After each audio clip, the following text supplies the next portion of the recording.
a diferença de um bom profissional para um mau profissional é que o bom profissional passa pelos momentos ruins. E já na profissão do mercado imobiliário, o céu é infinito, né? Mas hoje a gente resolveu focar, olhar só para Curitiba e se especializar nesse nosso público aqui, né? Eles têm uma cultura de entregar resultado. Mas o que eu digo, sempre olhe a construtora que está honrando a sua entrega. Esse é o ponto primordial aí para você investir. Então a Praia Brava hoje, ela é, sem dúvidas, uma das regiões mais seguras, principalmente para essa venda recorrente. Mas é importante, dentro de uma tese de investimento, matematicamente, o corretor se certificar de que ele está, de fato, oferecendo um bom negócio. Então, o corretor que ele quer expectar clientes para aquele produto que ele está trabalhando, ele precisa ser um especialista. Os valores que vieram dos meus pais, essa família humilde, mas com foco, com força, com muita fibra, me fizeram me manter ali naquela escola. Eu tinha um foco, meu foco era estudar. Quem está procurando emprego é porque não tem talento. Esse cara está fora do mercado. Porque assim, ó, o paladar não retrocede, né? Então, quando a pessoa começa a frequentar melhores lugares, ela não quer voltar para trás. Acho que aí entra muito também o papel fundamental da Imóveis de Primeira, que é o método, né? O método e você conhecer o produto. Com certeza. E você falou muito bem sobre vendas, que vendas é treinável, né? E treino é todos os dias. E a constância vence o talento. Vamos entrar aqui num tema que agora é vendas, relacionamento e receita recorrente. É um tema que chama muita atenção aí, principalmente do LTV, né, que a gente fala, né, que é o cliente que já é o seu cliente, continua comprando e ainda traz indicações. Como vocês treinam os assessores para criar relacionamento duradouro com os clientes? Pô, muito importante a tua pergunta, bem interessante, tá? Eu vejo que assim, primeiro tem as questões dos treinamentos que eu já falei, né? Você tem que ter repertório com o cliente. Porque no final do dia, o cliente ele busca suprir um desejo ou uma necessidade, né? Eu não sou muito da escola que fala da dor na venda, de gerar dor na venda, né? No final do dia, as pessoas elas têm algum desejo ou têm alguma necessidade. Ou elas têm a necessidade de morar em algum lugar, ou elas têm o desejo de morar em algum lugar, né? E a partir dali você criou um cenário de fazer a venda. Então a primeira questão é repertório. Depois, olhando alguns estudos que vêm lá de fora, principalmente, a gente vê que a retenção do cliente, pelo menos no nosso mercado, está linkado à frequência de contato. Então o número de evasão de cliente, quando o cliente ele vai embora, é contraintuitivo, mas não está muito relacionado à rentabilidade da carteira. Está mais relacionado à frequência de contato, que se traduz no nosso valor número 1, que é confiança, né? Se eu falo com você uma vez por ano, é difícil você confiar em mim. Mas agora eu tenho uma alta frequência de contato com você, você vai me conhecendo melhor, eu vou te conhecendo melhor, e a gente vai alinhando mais os nossos objetivos, e aí gera confiança. E então você acaba tendo a retenção.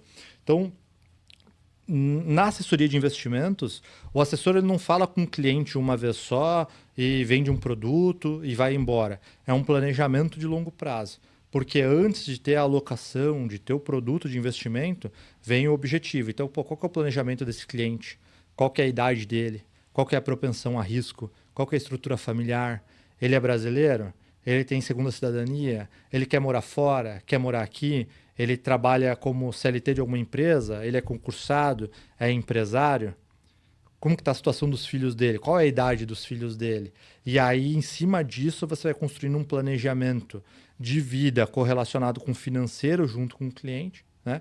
E as soluções que você vai entregando no meio do caminho, elas são complementares ao teu plano, né? Então, repertório e frequência de contato para gerar confiança. Tá? Então, legal. Ontem eu tive acesso a uma informação, né?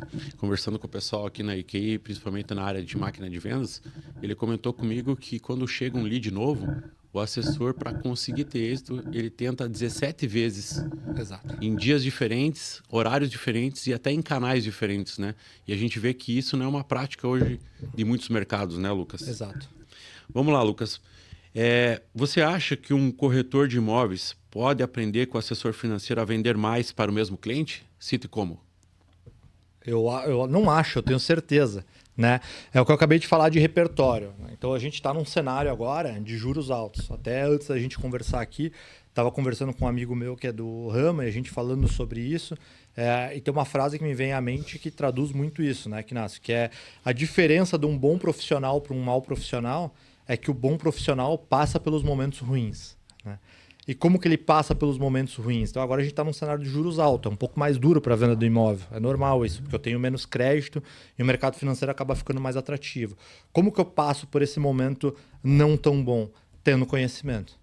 Então, assim, por que eu gosto muito de andar com o pessoal do mercado imobiliário e algumas vezes, você sabe disso, o pessoal me pergunta lá em Curitiba, cara, mas o que tem a ver você de corretora tá junto com o pessoal do mercado imobiliário? A gente não tá entendendo. Qual que é a tua intenção? O que tem por trás disso? Não tem nada, não tem intenção nenhuma. Né? O que tem? Tem olhar o cliente com um patrimônio global. Então, no final do dia, você não tem... Você como ser humano, você não é um cliente que só compra imóvel. Você não é um cliente que só investe no mercado financeiro.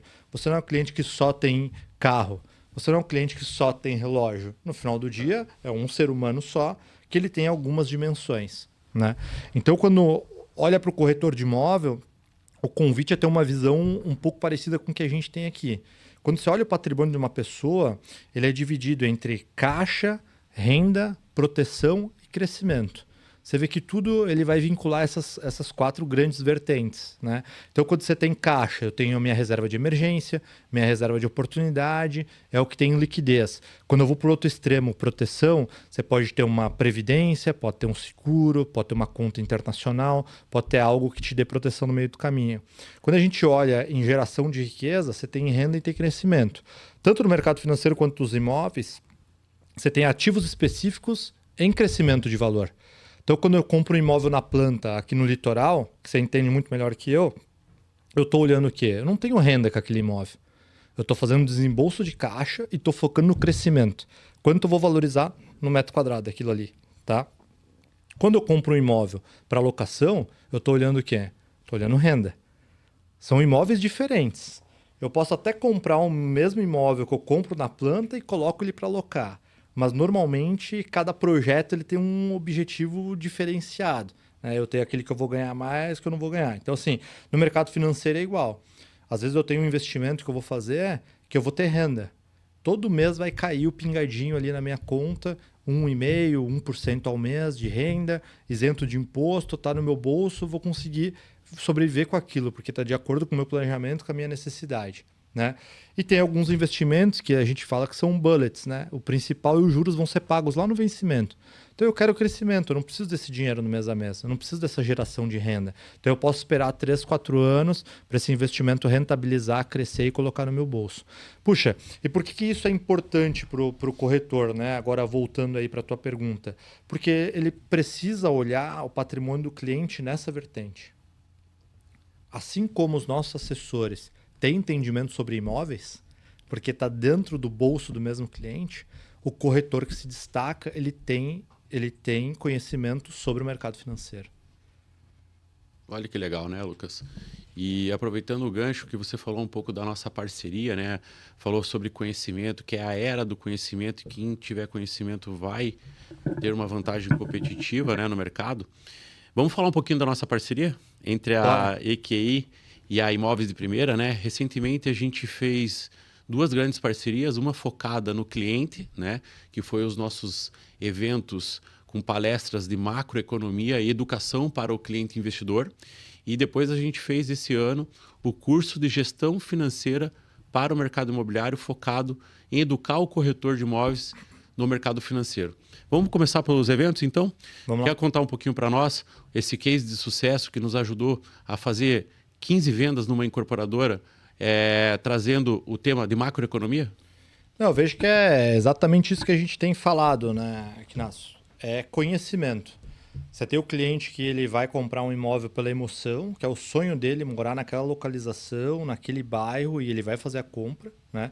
Agora, num cenário de juros altos, o jogo fica mais difícil, né? Porque o juro está em 15% ao ano nesse momento que a gente está conversando. Então, se eu aplicar em qualquer coisa de renda fixa com liquidez, eu vou ganhar 15% ao ano. Então, o bate-papo com o investidor, ele é diferente. Você tem que buscar algumas alternativas, que essas alternativas são linkadas ao mercado financeiro, tá junto com o mercado imobiliário. Então, por exemplo, será que é vantajoso eu sacar todo o dinheiro que eu tenho na minha conta agora e comprar um imóvel à vista? Não sei. A qual metro quadrado, a qual projeção. Às vezes eu posso aproveitar um pouco dos dois mundos. Poxa, se eu tenho juro alto e estou ganhando bem na aplicação, eu posso pegar parte do meu recurso e comprar um imóvel. e a outra parte do imóvel eu posso comprar alavancado. Ah, Lucas, mas daí a dívida também vai estar alta porque o juro vai estar caro. Sim, só que você ganha uma correlação, tá? Que é o quê?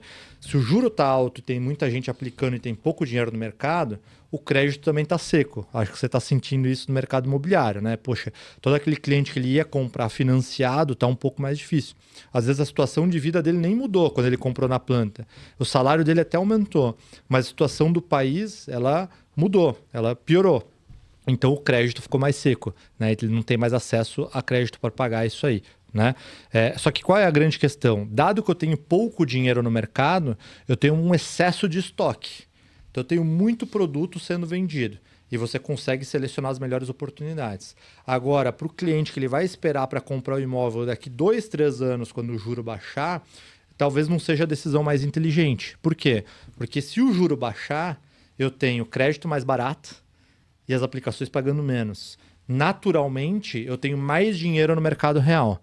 Se eu tenho mais dinheiro no mercado real, oferta e demanda. O preço dos imóveis sobem, né? Sobem, né? Então, é o que a gente fala um pouco nos nossos eventos, que o guarda-chuva barato é o que eu compro em dia de sol, né? Talvez a melhor decisão para o investidor de verdade agora é ler o mercado e entender quais são as opções de mais oportunidade no metro quadrado. Mercado com juros altos. Selic a 15%. Cenário completamente desafiador. Qual é a dica que você dá para o corretor de imóveis vender mais? Com certeza. Onde existe, primeiramente, na minha opinião, onde existe dificuldade, existe oportunidade, né? Então a gente viu um comportamento do mercado de Curitiba no primeiro semestre com um aumento significativo nos apartamentos de compactos, né? Onde ele trouxe facilidade de pagamento para o cliente e preço. Também a gente foi impactado por uma nova modalidade de compra, que foi hoje a parte de SCP. Então, o cliente que detém do pagamento, um poder de pagamento à vista, ele está procurando descontos agressivos. Então, nessa modalidade, a gente viu que o cliente fez um bom negócio, comprando com 20% a 25% de desconto no pré-lançamento, né? E essas informações acabam chegando mais numa terra fértil hoje, que é a imobiliária, né? A comparado hoje do mercado dos autônomos, que as informações acabam chegando em segunda mão ou até mesmo hoje as imobiliárias estão sendo procuradas pelas próprias consultoras para desenvolver projetos. Então você está querendo me dizer que hoje, nesse momento que a gente está vivendo esse Selic a 15%, o que está vendendo são os apartamentos compactos. Isso foi um comportamento, acho que do primeiro semestre, lá na Praça de Curitiba, muito por conta do preço, condição e forma de pagamento, né? Então, com certeza. O cliente que está com o dinheiro na aplicação, ele não quer tirar o dinheiro da aplicação. E ele aí está procurando investimento de baixo valor, e com parcela baixa, né? E com fluxo de pagamento. Exatamente. Isso faz com que ele sinta a essência que ele fez um bom negócio e vai ter, com certeza, uma alavancagem patrimonial durante essa jornada. E você comentou também de uma modalidade que se chama SCP, que é Sociedade de Participação por Cotas, né? Onde o investidor é convidado para participar do lançamento antes do produto vir para o mercado. E você comentou que ele consegue fazer uma negociação com 20% a 25% abaixo do valor de pré-lançamento, que já é um bom valor. É isso? Exatamente. Então, hoje, em vez das consultoras estarem buscando juros no banco devido à taxa Selic alta, elas abrem essa modalidade para o cliente investidor. Então, é melhor ela abrir o mercado com um valor mais atrativo para o consumidor e pegar o dinheiro dele de pagamento à vista para construir a obra. Então, nessa modalidade SCP, o cara, para ele entrar, ele tem que ter um montante integral do valor do investimento. Com certeza, é pagamento à vista, né? Então, para o corretor hoje, que você comentou comigo que o corretor hoje, dentro da imobiliária, ele tem mais oportunidades por ele ter acesso à informação, né? Comparado com o mercado de autônomos. Então, a dica que você dá hoje para os nossos ouvintes é: procure empreendimentos que tenham fluxo de pagamento, condição e preço. Com certeza, isso está atrelado hoje ao resultado em vendas e o comportamental que a gente conseguiu sentir nesse primeiro semestre dentro da Praça de Curitiba. Legal, Vinícius. Para quem não conhece a Imóveis de Primeira, quantos anos tem essa imobiliária, em qual praça atua e qual é o nicho da Imóveis de Primeira? Certo. A Imóveis de Primeira, hoje ela é composta por 200 corretores. O nosso nicho está no lançamento imobiliário E a gente possui hoje 4 sedes, né? Sendo 2 em Curitiba, a nossa matriz fica no bairro Bigorrilho, a nossa filial no Centro Cívico e as outras 2 sedes localizadas na Praça do Litoral Norte de Santa Catarina. A mais recente agora é na Praia Brava, localizado no Brava Mal, e também estamos localizados na Avenida Nereu Ramos, no centro de Balneário Pissarras. Então, é uma história que a gente tem uma jornada pela frente. Hoje estamos completando 10 anos de história. Você comentou que a Imóveis Primeira hoje ela atua na Praça de Santa Catarina e na Praça de Curitiba, né? No mercado de lançamentos, né? Tornando o posicionamento da marca Imóveis Primeira muito forte nesse nicho, né? Então, os corretores hoje são treinados para vender lançamento? Com certeza. Hoje a gente cria agendas semanais, treinamentos sobre determinados produtos, contorno de objeções. Então, o corretor, ele entra na imobiliária, ele já entra num ritmo de projeção de vendas, né? Então, a gente dá todo esse suporte do começo ao fim para o corretor, que ele conclua a sua negociação. Vamos lá, Vinícius. Hoje você é diretor tricampeão de vendas. O que diferencia a sua gestão dos demais diretores?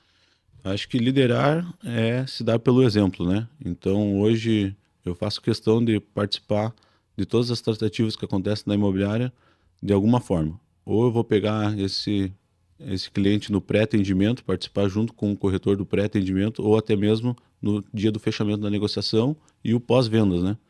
Então, eu me dedico bastante a servir.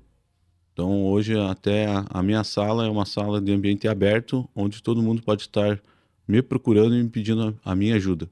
Então, eu vou realmente para o campo de batalha. Eu vejo a figura do personal trainer. Inclusive, dentro da empresa, hoje a gente tem 3 grandes cases dessa profissão, né? A nossa campeã de vendas do ano passado, a formação dela é personal trainer. O gerente campeão de vendas era personal trainer. E hoje também temos um diretor dentro da empresa que veio da formação do personal trainer. E o que você acredita que o personal trainer tem em comum hoje? Então, primeiramente, ele já é uma profissão diferenciada, porque ele geralmente atende os empresários, né? Então, ele já tem uma carteira muito grande de clientes que tem a persona para compra de imóveis. Então, ele já entra no mercado imobiliário com clientes, né? Carteira de clientes. A própria celular dele é uma mina de cliente. Então, atrelado a isso, eu vejo que é um profissional que tem muita rotina e disciplina, né? Que é hoje a grande falta dos nossos profissionais na área. Então, você está me dizendo que o comportamento do personal hoje, por fato dele já ter uma carteira de clientes para trabalhar, ele tem a disciplina de acordar cedo e dormir tarde, tem a rotina de estar frequente dentro de uma academia, traz uma vantagem competitiva para ele quando ele entra no mercado imobiliário, porque ele já está acostumado em fazer isso e ao exercer o que ele já está acostumado, ele consegue ter ganhos e resultados mais rápidos que os demais. Com certeza, porque hoje eu vejo que o personal, ele não consegue escalar o negócio dele, né? Então a agenda dele está preenchida com os horários e ele sabe que é aquilo que ele vai conseguir atender. E já na profissão do mercado imobiliário, o céu é infinito, né? Legal. E você comentou também do arquiteto e do engenheiro. O que essas profissões têm em comum hoje com o mercado imobiliário? O arquiteto também, com a sua carteira de relacionamento e network, então ele já entra na imobiliária com uma demanda altíssima de clientes. E o engenheiro, ele vai ter uma habilidade maior em processos, né? Então ele já tem essa cultura de seguir processos. Para você que está nos ouvindo, que é personal trainer, arquiteto, engenheiro, pega essa dica do Vinícius, passando um pouquinho do comportamento que você já tem no seu dia a dia e que faz você se destacar dentro do mercado imobiliário. Vinícius, seguindo aqui a nossa pergunta sobre formação e contratação de corretores, vamos lá. Como é o acompanhamento e a formação de corretores dentro da Imóveis Primeira Norte e se existe um plano de carreira e como que é essa remuneração do corretor? Certo. Hoje a gente desenvolveu um plano de carreira, né? Que o corretor ele vai criar habilidades e se desenvolver de acordo com o tempo. Então, a gente tem várias categorias de classificação, né, nesse plano de carreira, que é o corretor iniciante, o corretor júnior, a partir do momento que ele se credencia ao curso, né? Ao Cresce. Então, todos os corretores têm que ter Cresce. Exatamente. Isso é uma lei hoje e para ele ingressar na profissão, ele tem que concluir o curso TTI, Técnico em Transações Imobiliárias. E a imobiliária ajuda ele a concluir esse curso, Vinícius? Então, hoje já temos parcerias, né, com as escolas formadores, que facilita todo o processo da matrícula dele e também a condição financeira do pagamento do curso pela essa parceria que a gente construiu com as escolas formadoras. Eu ouvi dizer já que a Imóveis Primeira hoje é a empresa que mais forma corretores lá na Praça de Curitiba, né? Isso foi um dado relevante que a gente conseguiu através do Cresce mesmo, né? E que cada vez mais a gente está profissionalizando a nossa área do corretor de imóveis. Tá, você citou ali que existe um escalonamento de comissão, né? Que é o corretor começa como iniciante, daí ele vai para júnior. Qual que é a sequência? Assim que ele tira o Cresce, o estágio do Cresce, ele já pode atuar no mercado imobiliário. Então ele começa a fazer as prospecções dele e a gente cria metodologia e metas para que ele vire um corretor crescista, né? Um corretor pleno, que a gente chama hoje a definição dele. E quando ele vira um corretor pleno, a comissão dele muda? Com certeza, porque nada mais justo que ele estudou para se formar na área, né? Então, Vinícius, você está me dizendo que dentro da Imóveis de Primeira a gente tem uma diferenciação de comissão por competência, né? Desde ele sair de um estágio e virar corretor de imóveis e depois disso ele ter uma performance em vendas, né? Sim, e tudo isso está atrelado a resultados, né? Então, primeiramente ele vai estudar o conhecimento, vai criar habilidades para entregar resultado. César, vamos direto ao ponto? Como nasce um projeto que vende tanto e tão rápido, mesmo num período considerado morto para o mercado imobiliário como o Carnaval? Bem direto ao ponto. O que a gente precisa para ter esse sucesso? Uma boa estratégia de produto e um bom planejamento nas nossas ações. Certo. Tendo isso aí, a gente está com o resultado na mesa aqui. Sucesso do empreendimento. Legal, César. Conta para nós, quem que é a Tricom e qual é o DNA da incorporadora hoje? Então, a Tricom hoje, a gente está com quase 20 anos já de mercado. Né? A gente atua na praça hoje exclusivamente de Curitiba. A gente já flutuou por várias cidades metropolitanas aqui da nossa grande Curitiba. Né? A gente foi um pouquinho em Maringá também. Enfim, a gente flutuou em várias cidades. Mas hoje a gente resolveu focar, olhar só para Curitiba e se especializar nesse nosso público aqui. Né? Então hoje a gente tem uma expertise grande. Né? A gente vivencia Curitiba desde da fundação da Tricom, quase 20 anos. Então, acho que isso dá para ter uma sinergia muito grande aqui com a cidade, né? Então, a gente entende bem do nosso cliente. Então, a gente consegue trazer um excelente produto e a gente consegue transformar isso em vendas, né? Em velocidade de vendas, né? Legal. E conta para nós, como surgiu a ideia do Goa? Fala um pouquinho mais desse produto. Por que o Água Verde? Então, tá. Você já matou a charada. E por quê? Como que surgiu o Goa? Pensando em localização e pensando no cliente que já tem localização como patrimônio. Ele pensa nisso como rentabilidade e como objetivo de vida. Localização, a gente sabe hoje o que o principal de um produto é localização, né? Não, e vamos falar a verdade, né? O bairro Água Verde hoje é um desejo do curitibano. Muitas famílias tradicionais moram nesse bairro pela estrutura, né, que o bairro tem de comércio, shoppings e variedades de serviços. Exatamente, é um bairro desejado, né? Vamos lá, é o queridinho. Um dos queridinhos de Curitiba, né? E o Goa, ele nasce nesse bairro com que tipologia? Voltando lá ao sucesso do empreendimento, a gente volta à questão de estratégia, né? Então, a gente olhando para a localização, a gente olhando para o bairro, a gente conseguiu entender a demanda, a gente conseguiu ir atrás da inteligência de mercado para observar o que a demanda precisava de produto. Então, a gente viu o nosso cliente e viu qual era a necessidade de tipologias, né? Então, a gente conseguiu construir esse empreendimento olhando em detalhe para o nosso cliente. Enfim, depois eu posso falar um pouco mais sobre tabela, sobre precificação e tudo, mas isso colocou o empreendimento numa prateleira em que não tinha como não ser construído com sucesso. Legal. E hoje as tipologias eram 2 e 3 quartos e coberturas. Exatamente. 2Q, 2QS, 3QS, coberturas. Legal. César, qual foi a visão por trás da arquitetura e do conceito do empreendimento? Vamos lá, então. A gente sempre tenta trazer uma arquitetura atemporal, né? Que ela não fique datada. E a gente sempre tenta colocar também um pouco de biofilia para trazer leveza, trazer o verde para a vida aqui do curitibano. O curitibano gosta disso. A gente tem tantos parques, acho que é nítido a vida do curitibano, né? Então a gente tenta trazer isso para o nosso empreendimento. A gente também pega muitas características que deixem esse empreendimento prático para o dia a dia, né? E que valorizem esse empreendimento conforme o passar do tempo, né? Legal. E aí, a arquitetura eu acho que também é interessante do projeto, porque hoje a gente mora numa cidade que o clima ele altera muitas vezes durante o dia. E ter uma arquitetura arrojada, elegante, sofisticada, faz esse produto mais moderno e bonito. Exatamente, com certeza, né? Ele deixa bonito, deixa moderno, atrativo, né? Para o cliente, para o investidor, para todo mundo. E um outro detalhe deste empreendimento, e o que a gente sempre olha, é trazer um pouco de exclusividade também. A gente não é uma torre única, não é uma torre muito alta, não tem escala, a gente já fez muita escala e a gente entendeu o que a exclusividade pode trazer de benefício, né, para o empreendimento. Eu acho que lá na concepção do produto, quando a gente conversou, o Água Verde ele tem uma tradição de prédios baixos, né, muito cara de residencial. Qual que foi a rua do lançamento? Conta para nós o endereço aí.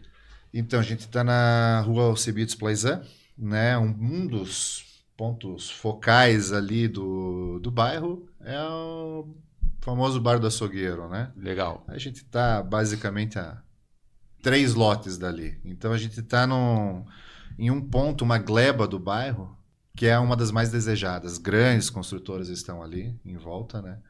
E a gente vê que na nossa pesquisa aí de mercado, a gente viu que essa gleba é uma das mais desejadas ali do bairro do Água Verde. O diferencial é o relacionamento com os incorporadores. Nosso plano de carreira, uma gestão forte e uma cultura forte. Né? Hoje a Imóveis Primeira era líder em lançamentos, né, Vlad? Você comentou comigo que a gente tem exclusividade de algumas marcas. Quais são essas marcas? Nós temos marcas como Ayoshi, Plaenge, a própria Tricom. Laguna, a própria Tricom, que está conosco aqui, o nosso novo parceiro, né, que agora vai ser um parceiro eterno. E são várias marcas, as principais marcas de Curitiba. E você comentou também que um dos nossos diferenciais é o plano de carreira. Fale um pouquinho mais sobre isso. Olha, o plano de carreira foi baseado no desenvolvimento do corretor. Ele se tornando desde um corretor, um coordenador, um gerente, né, chegando à diretoria e assim, possivelmente, futuramente, se ele quiser, até um sócio da empresa. Que é o teu caso hoje, né? Hoje você ocupa a cadeira do diretor, mas você também começou como corretor lá atrás, né, Vlad? Exatamente. Comecei como corretor, né? Pouco tempo depois já me tornei gerente e com o resultado, né, que a empresa tem a cultura de entregar resultado, me tornei diretor. E ontem você comentou comigo que muitos dos gerentes que estão aí no mercado passaram pela sua gestão. Sim, tem vários, né? Vários gerentes, como vários corretores e dentro da empresa também, né? A gente desenvolve outros corretores a se tornarem gestores, né? Nós, dentro da minha equipe mesmo, eu tenho vários coordenadores, tenho gerentes, uns diferenciais que pode transformar a vida do corretor. Legal, Vlad. Muito legal saber a tua história, como você trabalha, mas vamos direto aqui ao jogo. Conta para nós aqui como que o seu time e o time da Imóveis Primeira entraram no jogo do Goa, o novo lançamento da Tricom no bairro do Água Verde. Nós entramos a partir de um contato da Ludiana, que é o comercial do César, né? E assim nós conhecemos a Tricom, né? A empresa, nós da Imóveis de Primeira, como eu, a gente tenta buscar sempre oportunidades, novos parceiros. Foi aí que a gente conheceu o César e a partir daí ele apresentou para nós o Goa. O projeto ainda estava em projeto e ele perguntou o que nós poderíamos ajudar ele na parte de comercialização, né? E a precificação do produto. Mas esse relacionamento não é de hoje, né? Começou ano passado. Eu lembro que o primeiro contato que você teve com o produto foi lá em outubro, novembro. Foi exatamente, né? Primeiro ele apresentou outros produtos, né? E assim ele apresentou o Goa em outubro e ele querendo, né, fazer a próprio lançamento em dezembro. Foi aí que chegou a nossa expertise e começamos a conversar para mudar esse jogo e trazer uma nova data e tudo mais. Legal, Vlad. Na sua opinião, o que fez esse produto se destacar na região do Água Verde? Eu acho que é um produto novo, uma arquitetura nova, onde a região não tem, né? É uma região mais carente, prédios mais antigos, né? Mas também teve a questão da tipologia, que estava em falta mesmo na região mesmo. Então você quer me dizer então que a tipologia, muita oferta, pouca demanda, fez com que esses produtos se destacassem na região do Água Verde? Sim, o que mais que o público, né, nosso cliente procura, né? Um cliente também é bairrista, é um cliente bairrista que não quer sair. E como não tinha oportunidade naquele momento, a gente trouxe esse empreendimento e aconteceu que deu venda. Eu acho que vale destacar, né, Vlad, quando a gente constrói a estratégia do lançamento, principalmente o comportamento do consumidor em Curitiba, ele é muito bairrista, né? A gente tem sempre visto aquele resultado pós-lançamento que as primeiras pessoas que compram são as pessoas que moram no bairro. Por quê? Porque já são formadores de opinião, eles já moram naquela região, provavelmente o filho já estuda em algum colégio próximo, a sogra mora perto, o trabalho é perto da onde ele vive, né? Então acho que a região ali tem um apelo muito forte e se não tem oferta e a demanda é alta, o case é garantido, né, César? Exatamente. Qual é o DNA da CN e como isso reflete nos empreendimentos? Bom, o nosso DNA é muito claro. Isso parte do Pedro, né? Ele tem isso como um lema de vida, que é o Viva o Seu Tempo, e deixa transparecer isso para a construtora e para todos os nossos colaboradores. Viver o tempo com qualidade. E isso permeia por diversos pontos, seja morando num home club, num empreendimento que traga satisfação, segurança, tranquilidade, tudo que seja de positivo para você e para sua família.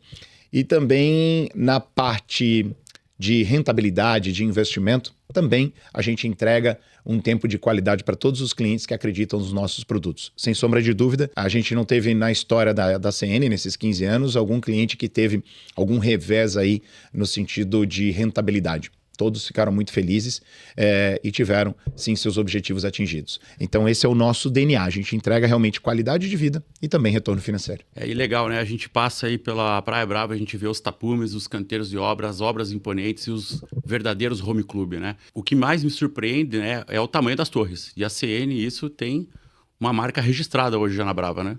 Eu digo para você que a gente foi um dos pioneiros na parte alta, que é o lado acima da Oswaldo Reis. Fomos ali, as primeiras torres que surgiram foram as nossas, as maiores. Hoje a gente já trabalha também pro lado mar, né? O lado da Oswaldo Reis, que é o Brava Ocean, é um empreendimento nessa linha. E realmente as 3 torres ali estão ficando maravilhosas e uma imponência realmente vista à distância já, né? Hoje, se falando da Praia Brava, a gente está falando de um bairro dentro de Itajaí, né? A CN, ela também tem empreendimento em outros bairros.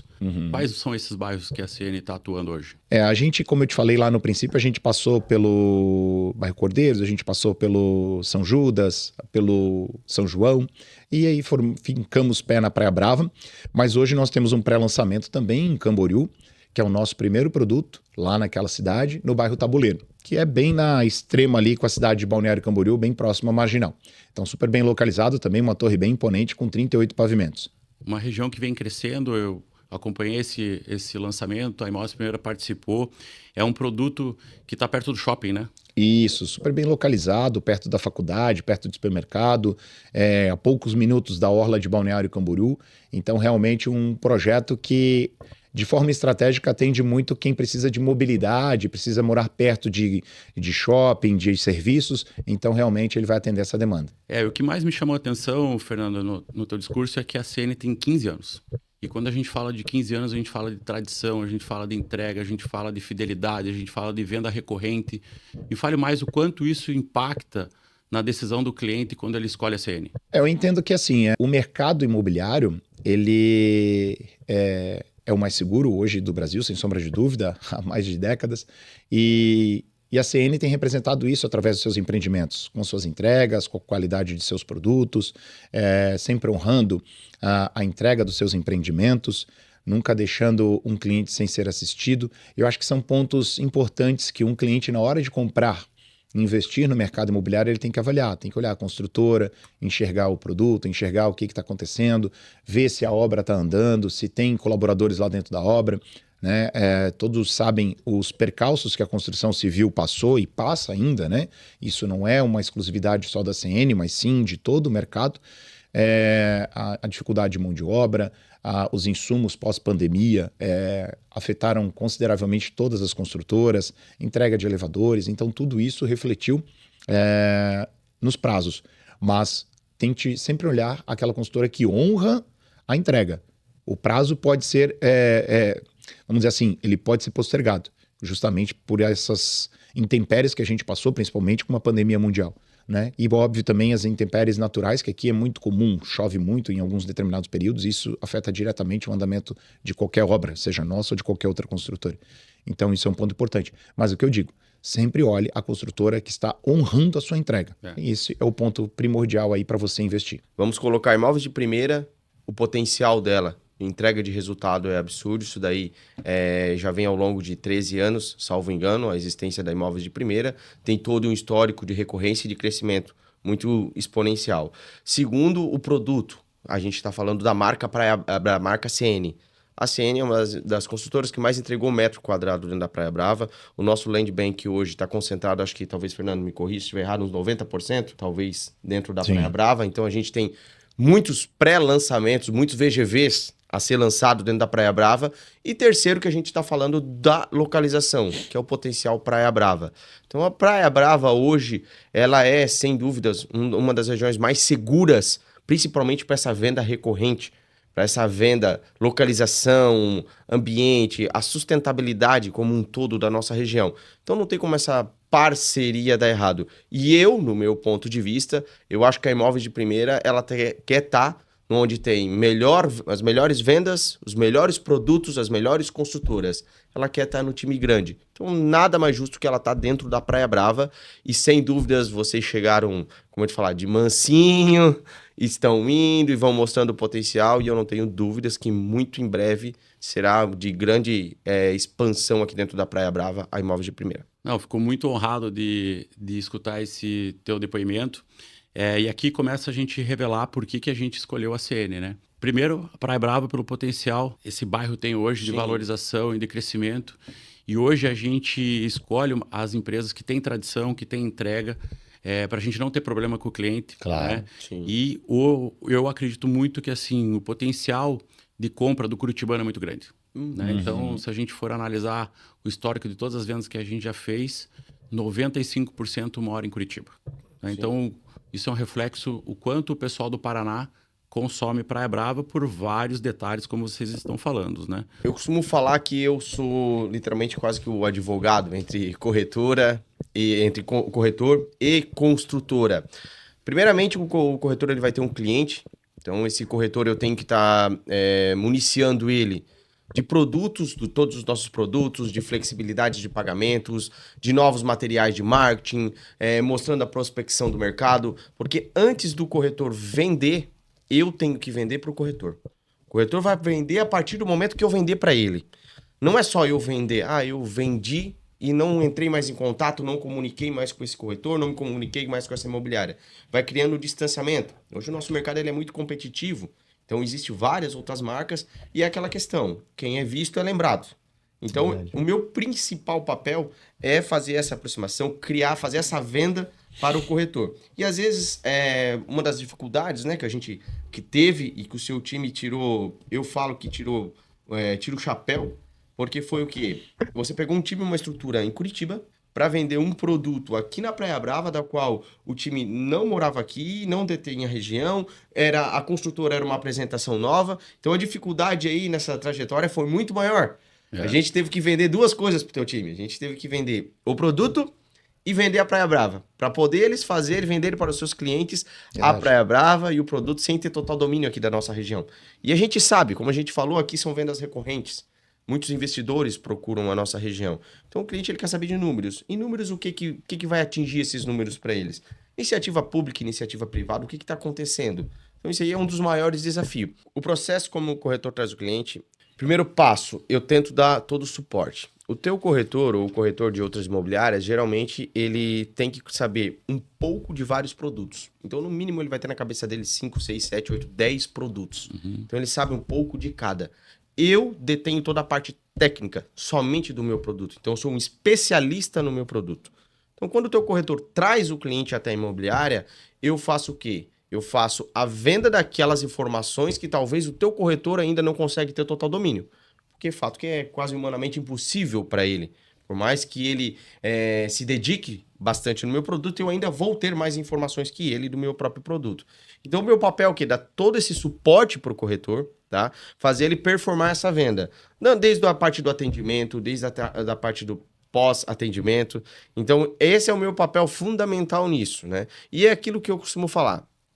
O corretor pode não vender, mas ele não pode não vender por uma culpa da minha parte como gestor comercial. Não, e você vê no teu discurso, você já fala a palavra conhecimento, que no meu ponto de vista é a era do conhecimento, né? A gente vê as pessoas tendo novas oportunidades por estar buscando conhecimento e não basta ter conhecimento, tem que aplicá-lo também, né? E aí você falou muito do método. E você sabe que hoje o crescimento da Imóveis de Primeira, a escala que a gente tem, o que nos levou até sair de Curitiba para ir para o litoral de Santa Catarina é o método, né? Perfeito, Hoje cara. a gente tem um método muito bom, criado até por mim, né? Validado, porque assim como você, eu percebi muito no teu discurso que você é o cara que foi para a mesa para ajudar o corretor no processo do começo ao fim, e o corretor fez a venda, o cliente era dele e você ajudou o cara porque você foi lá e colocou a mão na massa. Perfeito. E esse é um dos propósitos aqui no podcast, a gente escutar quem coloca a mão na massa. Então eu desenvolvi os 7 passos para fazer a primeira venda em 30 dias, porque eu fui corretor durante uma grande jornada. Mas esse teu discurso do método, ele é muito marcante, porque quanto mais pessoas de valor eu conheço, mais eu vejo que elas têm algo em comum, que é a questão do conhecimento aplicável, virando um método, que daí com o método você escala. Exato. E você desenvolveu vários métodos, né? O método MIP, Acelera Imob, que a gente vai falar aqui no decorrer, né? Eu tô com uma pergunta muito boa aqui, Murilo, que é uma pergunta de corretor, porque a nossa audiência é de corretor para corretor, né? Murilo, muitos clientes dizem, por que eu tiraria meu dinheiro da aplicação rendendo, sem risco, para colocar no imóvel? Na prática, como o corretor deve responder essa objeção e virar o jogo? Boa. Cara, essa é uma excelente pergunta. Vamos dividir essa pergunta em alguns conhecimentos básicos. Primeiro, para que você possa convencer esse cliente a tirar o dinheiro do banco e colocar o dinheiro no imóvel, o nosso corretor, ele precisa, passo número 1, entender sobre macroeconomia e movimentos de mercado. Passo número 2, ele precisa entender sobre aplicações financeiras. E passo número 3, ele precisa saber pegar esses 2 conhecimentos e transformá-lo em uma tese de investimento imobiliário. De uma forma resumida, esse é um ponto. Só que agora vamos trazer isso, então, vamos trazer essa resposta para o macro agora. Uma tese de investimento imobiliário, que seria a forma com que a gente conseguiria convencer esse cara a tirar o dinheiro do banco, ela é dividida em 3 partes. Eu gosto de dizer início, que é onde a gente vai entender onde está o dinheiro do cara, que a gente vai entender o momento de mercado e o cenário econômico, que a gente vai entender quanto que ele tem no banco para saber se a gente vai utilizar esse recurso como meio para ajudar o pagamento deste imóvel, né? Se a gente vai recomendar ele a comprar à vista ou vai comprar parcelatão. A gente entende isso no início de uma tese. No meio de uma tese, nós vamos entender o seguinte, forma de pagamento. E quando eu falo em entender sobre forma de pagamento, né, vou desmembrar aqui. Cara, essa é a entrada. Beleza, vai ter entrada? Não vai. É uma entrada parcelada? Ah, ele vai ter um parcelamento. Vai ter um parcelamento direto com a construtora? Qual o indexador que vai ter o parcelamento? Ah, esse indexador de parcelamento, ele é dividido em cálculos de etapas diferentes. Exemplo, até as chaves é INCC, pós-chaves é 0,7 mais IGPM. Porque é muito normal o seguinte, o investidor, esse cliente pergunta, cara, quanto que vai dar essa parcela? Normalmente o corretor tende a dizer, cara, isso vai dar aí 10, 15 pila de aumento por mês, né? R$20 por mês, vai aumentar todo mês, só que não fica tão tangível, não fica tão claro. Então, ponto 1 dentro da parte de meio, a gente explica a lógica do cálculo e a gente pega o histórico dos indexadores macroeconômicos, pego dos últimos 5 anos, 10 anos, 20 anos, e eu aplico e trago para ele uma simulação de como este dinheiro vai corrigir no tempo. Estamos no meio. Se esse cara quiser um financiamento bancário, eu preciso explicar para ele, Chinasso, o cara vai fazer um financiamento na Caixa e ele começa se perguntar, e às vezes, Chinaço, isso é tão normal, tipo, a gente tá no campo de batalha e o dia a dia pra nós, ok, o parcelamento da incorporadora aumenta todos os meses, a parcela do banco diminui, porque às vezes é uma tabela saque, se assim for saque, né? Que é o sistema de amortização constante. Só que o que nos falta muitas vezes é esse detalhezinho técnico. Por que baixa? Deixa eu te explicar aqui como é que funciona a lógica desse cálculo. Depois, uma outra parte que é do meio de uma tese. Cara, um consórcio. Eu tenho um consórcio, eu vou fazer alavancagem em consórcio, e aí eu peço um cuidado, a gente não vai abrir aqui para consórcio, mas você precisa entender sobre consórcio para dizer que consórcio é um bom negócio. E respeito todo mundo que vende consórcio, acho que existe alguns modelos de consórcio que fazem sentido, existe o momento do cliente que faz sentido, existe tudo isso, mas precisa entender a lógica do consórcio, de algo que muita gente não sabe. Eu vou falar da tese, se quiser, depois a gente entra nesses detalhezinhos, Chinaço. Beleza, continuo no meio de uma tese. Eu posso ter outros pagamentos? Eu posso ter uma permuta, eu posso ter um FGTS, eu posso ter outras formas de pagamento, dependendo da compra do nosso cliente. Beleza, terminei os pagamentos. Ainda no meio de uma tese, eu tenho uma outra etapa que é as despesas de compra desse cara. Então, ITBI, escritura, pode ser que ele queira mobiliar esse apartamento para alocar, considero isso. Ainda no meio de uma tese, eu tenho uma etapa de locação. E aí entra um ponto muito importante, né? Quando a gente vai analisar a locação, é interessante que o nosso corretor tenha a capacidade de saber a diferença entre um house, um Airbnb e uma locação tradicional. E quando eu falo a diferença, não é a diferença técnica de como é, mas a diferença de quanto rende no bolso do cara.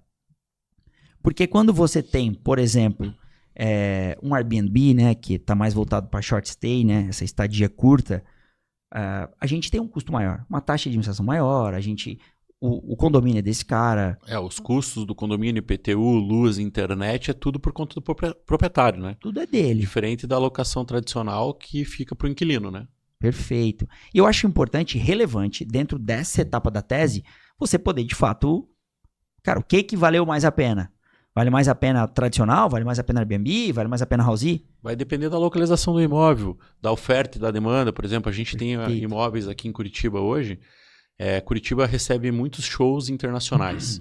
Então, por exemplo, aqui próximo à Arena da Baixada ou Couto Pereira, que são grandes estádios de referência, quando tem show, a diária triplica. Por quê? Porque tem menos quartos e aí a rentabilidade da diária ela acaba subindo e aí o investidor tem picos de crescimento da rentabilidade, né? Cara, perfeita a tua colocação. Eu acho que realmente a praça, ela de fato domina esse game, mas é importante, dentro de uma tese de investimento, matematicamente, o corretor se certificar de que ele está, de fato, oferecendo um bom negócio. Depois, ainda dentro do meio de uma tese, a gente tem os aceleradores imobiliários, que é a tangibilização da valorização imobiliária. E eu gostaria de entrar aqui em algumas situações que a gente conversou também em bastidores, né? E falamos lá na palestra. O corretor está muito acostumado. Aqui vai valorizar muito, aqui é muito bom, aproveita, tu vai ganhar muito dinheiro aqui e tal. Mas acaba sendo um argumento ainda vazio. Esse cara quer entender um pouco mais. Então eu vou trazer um exemplo aqui. Um dos aceleradores de mercado é o deságio de mercado, que a gente chama. Que é quando esse cliente consegue comprar mais barato do que o mercado está ofertando. E hoje tu trouxe algumas oportunidades lá excepcionais, né, cara? Exato. Diga-se de passagem. Então, se tu tá comprando mais barato que o mercado tá precificando, tu já tá tendo um acelerador imobiliário nesse momento. Depois, um outro acelerador imobiliário que eu acho muito contundente, as pessoas às vezes acabam confundindo. A correção monetária. Como assim, Murilo? Mas tá corrigindo a minha parcela, mas tá valorizando o meu imóvel? Exatamente. Eu vou te fazer uma pergunta e tu vai matar de uma maneira muito fácil aqui, Chinaço. Tu acha que as incorporadoras conseguem hoje construir ao mesmo valor do ano passado? Não consegue. Os jobs? Não consegue. Porque a gente tem a inflação, né? Perfeito. E tu acha que as incorporadoras vão conseguir construir ano que vem ao mesmo valor de hoje? Também não. Então, naturalmente, se a gente está tendo uma evolução deste contexto mercadológico, também estamos tendo uma valorização. Então, já aqui fica a primeira dica para os nossos ouvintes. Se as construtoras hoje têm estoque pronto, pode ter certeza que o preço do estoque já vai até estar melhor que o lançamento, porque aquela conta já foi feita no passado. E ele não consegue lançar um produto com a conta do passado, né? Exato. Então, Eu acho que no momento que a gente está vivendo hoje de taxa de juros alta, e se tem oportunidade na mesa, pode ter certeza que vai estar mais acessível para quem está com o dinheiro na mão, né? Cara, sem dúvida, porque eu vou entrar nessa parte da Selic, a gente está num momento muito bom de mercado, é importante que as pessoas saibam, mas você pode estar ouvindo para falar, mas como assim muito bom, Selic a 15? Cara, depende para onde você está olhando, né? A gente falou, né? Uns choram, outros vendem lenço. Se você está chorando, você está do lado errado da mesa, você tem que estar onde está vendendo lenço, e aí precisa entender isso. Mas voltando a falar da tese, depois que eu finalizo essa parte de meio, que são os aceleradores imobiliários, aí a gente tem vários, exclusividade, arquitetura, frente mar, desejo de moradia, plano diretor, a gente encaixa esses aceleradores de acordo com o produto. Esses aceleradores, eles são metrificados de forma mensal, anual única, e a gente entende que eu tenho o início de uma tese, quando eu chego ao fim de uma tese, que agora é um momento importante, que é o momento onde eu falo da venda, eu vou definir uma data de venda.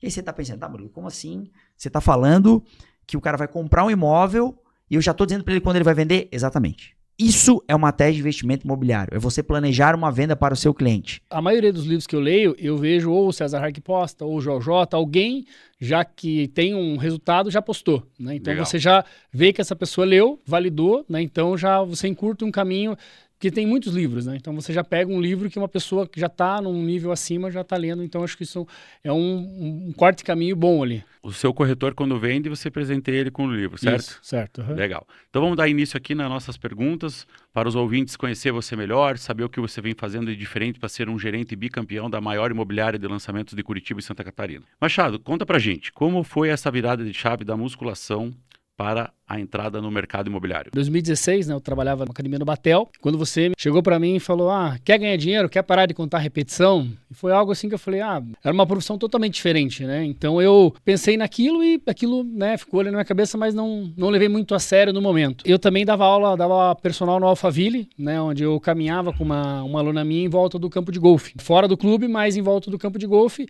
E eu comentei com ela, um amigo meu me convidou para trabalhar na imobiliária, e aquilo... Falei para ela, ficou meio que por isso. Semanas depois a gente estava caminhando ali em volta do campo de golfe e tinha uma placa assim, fincada na grama. Só tinha a placa do empreendimento mesmo. Daí ela comentou comigo, veja com o seu colega, já que ele falou que você vai trabalhar no mercado imobiliário, e veja esse imóvel para mim. Daí conversei contigo ali sobre esse empreendimento, ainda não tinha entrado na imobiliária. Resumindo, 3 dias depois, estava sentado na mesa da incorporadora, uma venda de mais de R$2 milhões, uma roupa emprestada e uma comissão lá de mais de 40 mil na época, estamos falando de 2016, né? Hoje seria em torno de 60, 70 mil reais, que realmente ali eu falei, opa, isso aqui funciona e eu vou viver disso, né? Então aquela foi eu fiz um caminho contrário, né? As pessoas, elas entram no mercado e ganham dinheiro, eu tive uma entrada inusitada. Você já entrou ganhando dinheiro, né? Se tem método, tem processo. Sim. Se tem processo, tem esteira. Se tem esteira, tem fluxo. Uhum. E se tem fluxo, tem funil. Sim. Né? Porque, na minha opinião, venda é matemática. Sim. E você é o criador do método 5 pilares da alta performance, certo, que é o que você vem aplicando nos últimos 2 anos aí, ao qual você atingiu uma marca de 130 milhões de VGV com a sua equipe SEALs lá da Elite Americana, a equipe da Marinha Americana. Então conta para nós, entrando no método 5 pilares da alta performance, começando pelo bloco 1, prospecção inteligente. Vamos falar de alta performance. O que é prospecção inteligente na prática, Machado? Eu entendo que assim, né? Primeiro que trabalhar muito não é trabalhar certo. Então você tem que ter produtividade. E na prospecção é a mesma coisa, né? Você precisa ser inteligente no que você vai fazer, né? Não adianta você ligar de qualquer jeito e fazer de qualquer forma. Lógico, é matemática, mas você pode usar, por exemplo, as horas de ouro. Você precisa ter suas horas de ouro. E essas horas de ouro têm alguns momentos que são mais produtivos. Por exemplo, a hora do almoço é um horário que as pessoas atendem mais. No final do dia são os horários que as pessoas também atendem mais, porque você está indo para casa, tá com o filho no carro, ali ele atende no telefone, né? Então, o corretor, entendendo que ele tem melhores horários para ligar, ele tem mais assertividade, né? Tem mais uma taxa de conversão melhor. E lógico, ele tendo um script melhor, isso tudo melhora. Mas o segundo ponto crucial é ele melhorando as suas listas. No sentido assim, se ele já fez um lançamento na região do Ecoville, se ele for organizado e tiver isso, né, no seu sistema ou planilhado, quando tiver o próximo lançamento ele já tem. Então isso pode ser feito por região, pode ser feito por marca de produto. Então a gente sabe que o cliente curitibano ele compra dentro da mesma marca, isso pode ser dentro do mesmo ticket, enfim. Então ele consegue melhorar, então ele não fica com aquela prospecção 100% fria, né? Ele já tem uma lista qualificada que ele sai na frente de muita gente. Então isso é trabalhado de uma forma intencional e inteligente. Lembrando que quando você fala lista, né, tá muito genérico, né? Mas a lista é uma somatória de todos os canais omnichannel que você adquire durante a sua jornada como corretor, seja ele de lead, seja ele de plantão de vendas, seja ele uma indicação, um cliente da academia. E aí você vai montando a tua base de clientes, é isso que você se refere. Exatamente. E quando você fala de prospecção inteligente, eu acho que o Vinícius, que é o diretor da Imóveis Primeira Norte, qual a sede você trabalha, até um abraço lá para o nosso amigo Vinícius da IP Norte, no último podcast ele indicou um livro, que é o Prospecção Fanática do Jeff Blount, que ele ensina técnicas de prospecções agressivas. Então, aí, o estágio do corretor, para ele começar na profissão, ele tem que saber prospectar. Exatamente. Se ele não sabe prospectar, ele vai estar fadado a não conseguir vender. Exatamente. Né? E até abre um parênteses, né? Qual que é o erro do corretor quando ele começa a vender? Ele para de prospectar. Então, porque quando o corretor entra, ele não tem muito o que fazer, ele tem que prospectar. Ele não tem. Agora, quando o corretor começa, por isso que às vezes a gente vê o corretor que está há algum tempo na imobiliária, ele para de vender. Porque assim, você vai precisar atender o cliente da visita, o cliente da proposta, mas se você no final do dia não se organizar para fazer prospecção todos os dias, o teu funil vai secar. Então você pode vender 10 milhões esse mês, mas mês que vem você não vai vender nada. Mas você então sabe isso é um erro que os corretores mais experientes acabam... Mas você sabe que lá dentro do método, quando você se prepara para iniciar o método, uma das rotinas é você se organizar para captar 30 clientes novos por dia. Aí o pessoal se apavora, né? Sim. Aonde que eu vou arrumar 30 clientes novos por dia? Mas daí esse segredo é só dentro da Imóveis de Primeira. Machado, vamos lá. Qual é o maior erro que um corretor comete na prospecção? Eu vejo que não só na prospecção, né, mas no mercado, como se é ser generalista. Então, o corretor que ele quer ser um prospectar clientes para aquele produto que ele está trabalhando, ele precisa ser um especialista. Ele precisa, por quê? Quando você vai falar com alguém na academia, quando você vai ligar para alguém, essa pessoa vai falar, o que tem de escola ali perto? O que tem de... O que você tem ali de mercado, por exemplo, perto? Então, você precisa saber. Você precisa ter ido no terreno. Você precisa saber qual que tem o entorno. Você precisa saber que lado que bate sol naquele terreno. Saber sobre a construtora. Saber sobre quais produtos a construtora entregou. Quais são os concorrentes. Porque o cliente vai te falar, eu visitei o produto X, que é um concorrente direto. Então, se o corretor ele vai iniciar uma prospecção, né, seja no lançamento, enfim, ele não tiver essas informações muito bem claras, ele vai fracassar. Então eu vejo que isso acontece muito. Então, se você quer prospectar de forma eficiente, você precisa ser especialista, você precisa saber tudo sobre aquele produto que você está oferecendo. Não, que bom que você tocou nesse assunto. Acho que ao longo desses 10 anos a gente vem batendo muito na era do especialista e a gente vê que a cultura de crescimento da Imóveis Primeiro foi construída sobre essa tese. Sim. E eu vou revelar aqui o porquê que a gente bate muito nisso, né? Há 3 anos atrás, a gente recebeu um convite de uma das maiores empresas do Brasil, que é o grupo Ayoshi, né? Ao qual ele se aproximou da gente e a gente montou uma parceria para fazer a comercialização dos seus produtos, que são produtos de alto luxo. Sim. E uma das exigências da construtora foi que a gente tivesse um gerente exclusivo e um grupo de corretores, até 7 corretores exclusivo da marca. E aí começou o primeiro ensinamento, né, Machado? Que quando a pessoa passa a ser exclusiva, ela vai se dedicar unicamente àquele portfólio. Vai defender, né? Exato. Então, quando ela mergulha dentro da construtora, né? Até a gente foi para Londrina e Maringá conhecer toda a estrutura da construtora, passar por um treinamento específico da marca, literalmente um banho de loja que falam, né? Uhum. O corretor passa a defender tudo que está embarcado de valor dentro daquela marca. Primeiro, a tradição da marca, do grupo. Segundo, os arquitetos que são contratados. Terceiro, todo o enxoval, o acabamento, o revestimento que é embarcado, a tecnologia de construção, a entrega no prazo. E aí, quando o cliente passa a ter alguma objeção, o corretor ele sabe construir valor, ele tem repertório para responder ao cliente, com muita habilidade até para não falar mal dos concorrentes, ele consegue fazer o método de comparação dizendo, sim, aquele produto é o nosso concorrente, mas aqui a gente tem uma vista para o parque, um acabamento premium, a empresa nunca atrasou uma obra e com muita elegância ele consegue contornar. E a gente vê que hoje os corretores, eles não são especialistas. Não. Né? Eles querem ficar um dia mostrando sobrado, outro dia apartamento na praia, no outro dia Minha Casa Minha Vida, no outro dia terreno, e o mês passa e esse corretor não vende. O corretor não sabe dizer não, né? Então e hoje ele se perde. a gente tem aí um case de sucesso, que é a corretora tricampeã de vendas da imobiliária, que ela se dedica só a uma marca, a Yoshi, e construiu uma carreira dentro da marca. Mas vamos dar a sequência aqui, meu amigo Machado. Prospectar não é falar com muitos, é falar com os certos, né? Exatamente. Dando aqui para o bloco 2, né? Dentro do teu método. Contorno de objeções. Pilar de alta performance, né? O corretor que não sabe contornar a objeção não tem repertório. E onde que você adquire repertório? Lendo, né? Que você comentou comigo. Qual a objeção mais comum hoje no mercado imobiliário?